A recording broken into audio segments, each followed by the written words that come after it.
The next exercise we're going to be getting onto is the dumbbell row. This is a great exercise for working your back, specifically your lats, which is pretty much the mid to the lower portion of your back towards the outside. And it also helps to work your biceps as well and the back parts of your shoulder. This is what the exercise looks like, and then we'll go through the technique.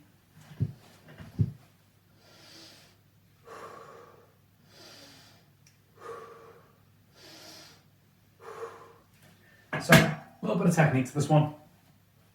You're going to want yourself a surface that you can lean on that's around knee height or a little bit higher. Anything between knee height up to about middle of thigh height is going to be good for this. So your bed's going to be good if it's firm enough, or a couch or even the end of a table, something like that's going to be fine. Now, when we're setting up for this, the first thing we need to do is make sure that we bend down, that we're bending at the hips and we're not just rounding the lower back.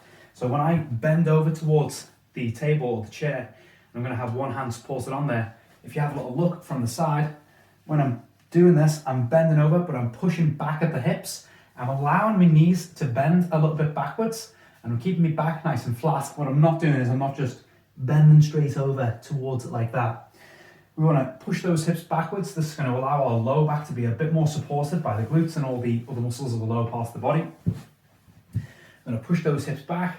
I'm going to put one hand down on the object so that I've got a little bit of support. I'm going to grab hold of my dumbbell and just let it come right beneath my shoulder there. And then what I'm going to do is I'm going to pull my shoulder blade back, so it's pulling back up towards the ceiling.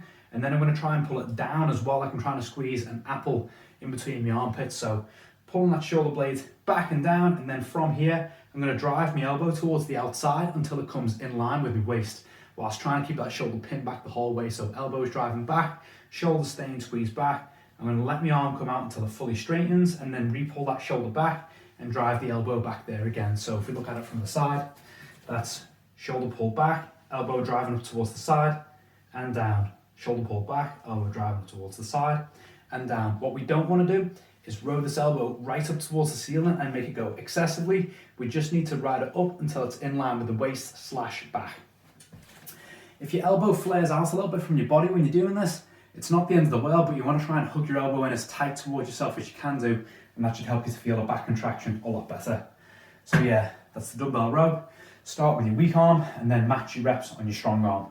Enjoy.